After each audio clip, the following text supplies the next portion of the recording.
20h30 sur Europe 1. Culture Média. Thomas Hill. Et on démarre cette émission avec le journal des médias de Julien Pichenet et les audiences. D'abord, je tente un petit pronostic. Julien, les JO d'hiver étaient premiers hier soir. Oui, bonne réponse de Thomas Hill. Bon, c'est la même chose tous les soirs en même temps. Le score était un petit peu moins fort hier pour les épreuves de patinage artistique et de bobsleigh à 2. 2 630 000 téléspectateurs pour France 2, ça reste très gros. Bon score aussi pour France 3 et les 5 épisodes à la suite, vous savez, 5 épisodes, les 5 à la suite d'un si grand soleil en raison des Jeux Olympiques. Le feuilleton n'est pas diffusé quotidiennement, il se retrouve donc sur la case du Prime. On était entre 2 millions 2 millions 100 fidèles tout au long de la soirée. Voilà. La surprise d'hier, elle vient d'M6, deuxième des Prime, avec un film qu'on a pourtant déjà vu tous 50 fois, Les Aventuriers de l'Arche perdue, cartonné 2 260 000 téléspectateurs. Mais c'est ce qu'on a envie de voir en ce moment là, ça fait du bien ça. Mais on le dit à chaque fois dans les audiences, les films en Prime ça cartonne. Mais surtout les films de cette époque-là, la Race à Roquette, ça, avec un pain au lait et un carré de chocolat, voilà, on a tous 14 ans. Et un bon plaid. TF1 qui diffusait le deuxième volet des Animaux Fantastiques n'était pas sur le podium hier soir. Avec mais le cinéma ça marche pas. Téléspectateurs. Non mais c'est trop récent ça. Mais là c'est la saga. Des vieilles choses.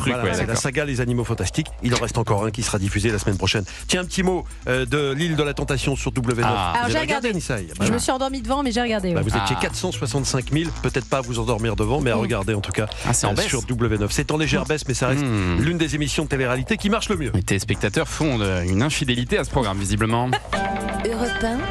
Le journal des médias. Et puis à la une de ce journal des médias, la commission d'enquête sur l'audiovisuel public qui demande à Rachida Dati et à l'équipe de complément d'enquête de fournir des preuves suite à leurs auditions. La ministre de la Culture et Tristan Valex, animateur et rédacteur en chef du magazine de France 2, ont jusqu'à lundi pour transmettre les documents appuyant leurs accusations respectives. On les rappelle, début février, Rachida Dati a réaffirmé devant les députés sous serment que des journalistes de complément d'enquête avaient tenté d'obtenir des informations à charge contre elle auprès de l'un de ses proches, le tout en échange d'indemnités. Les équipes de complément d'enquête nient en bloc. Lui, Milano Dupont, le journaliste qui a mené l'enquête sur le numéro consacré à Rachida Dati, dit quant à lui avoir reçu un mail d'un proche de la ministre. J'ai reçu un mail il y a quelques jours d'un proche de Madame Dati qui a vu l'audition de la ministre de la Culture et qui s'est reconnu dans les propos qui ont été tenus ici. Et il affirme clairement que complément d'enquête ne lui a jamais proposé d'argent. Bon, qui dit la vérité, c'est ce que la commission d'enquête parlementaire cherche à déterminer. C'est une affaire qui pourrait conduire à une saisine de la justice pour suspicion de parjure. Et puis le groupe M6 veut faire de grosses économies dans les années à venir. Le groupe prévoit un plan d'économie de 80 millions d'euros d'ici 2030. Pourquoi ? En raison tout d'abord d'un marché publicitaire Mossad. Les progrès de l'intelligence artificielle devraient aussi permettre d'atteindre ces 80 millions d'économies. Ces 12 derniers mois, le chiffre d'affaires consolidé du groupe M6 a baissé d'un peu plus de 4% sur un an. Donc il est d'1,260 milliard d'euros. Et pour pouvoir continuer d'investir dans ses programmes et dans sa plateforme de streaming, le groupe va donc devoir faire des économies sur les coûts de production notamment. Ça devient très compliqué à la télévision. On voit partout des production d'économies à TF1, à M6, dans le service public. Qu'est-ce qu'on va devenir, Philippe Lelouch ? Je crois que les gens sont plus devant la télé. Ouais. Il est là le drame. Ouais. Il faut inventer une nouvelle télévision. Il faut renouveler. Oui, il faut renouveler. Mais du coup, ça va ressembler à quoi ? Il y aura certainement moins d'émissions en prime, moins de gros shows. Il y aura certainement plus de séries et de films. Moi, je pense que c'est le contraire. Je pense que c'est des émissions comme Dals qui sont l'avenir de la télé, c'est-à-dire des vrais shows que tu peux pas regarder. Des événements. Oui, des événements. Les films et les séries, tu les consommes sur. C'est ça. Ce n'est que mon humble avis. Ouais. Et puis je ne sais pas pourquoi ils ont toujours pas mis Thomas Hill en prime time.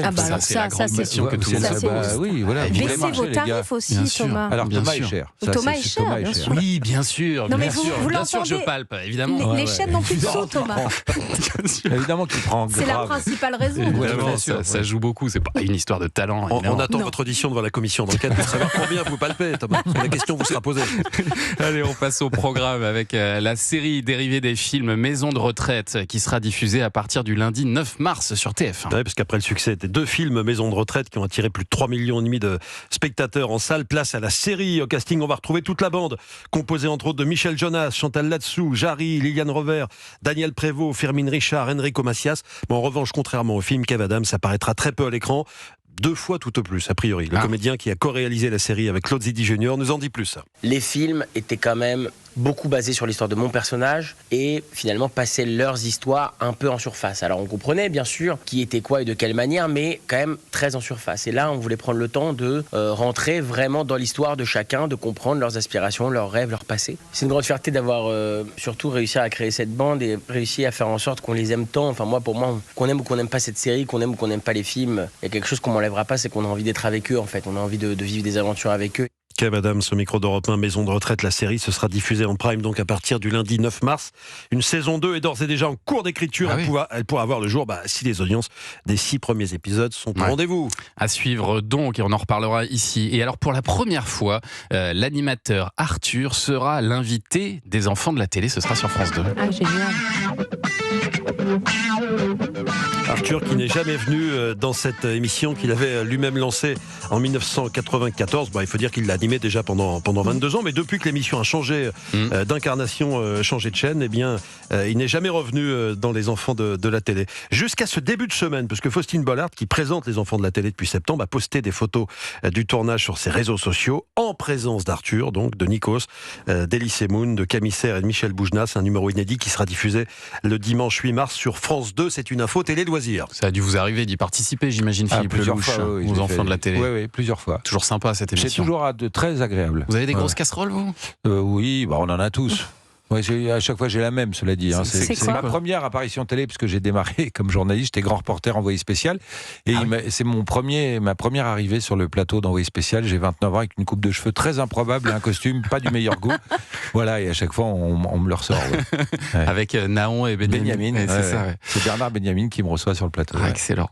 Et alors, hier, la plateforme YouTube a subi une panne qui a affecté plusieurs centaines de milliers d'utilisateurs. Je ne sais pas si vous l'avez senti passer, cette panne. Le problème s'est réglé dans la nuit, à 2h du matin. C'était toujours pas réglé. On a vu quelques réactions sur les réseaux. Les gens ont du mal sans YouTube. YouTube bug au moment où je regarde mon documentaire. Comment je dors, moi, maintenant ? Tu fermes les yeux. Le fait que YouTube bug me perturbe. Alors, je sais pas si vous regardez. Vous avez besoin de regarder des vidéos avant de vous endormir sur YouTube ? Pas toujours. Non, pas vraiment. Ça empêche de dormir en plus, les écrans. C'est bien connu. Avec un bon podcast. Le site spécialisé Dawn Detector, selon lui, plus de 300 000 signalements ont été effectués concernant des problèmes d'accès à YouTube.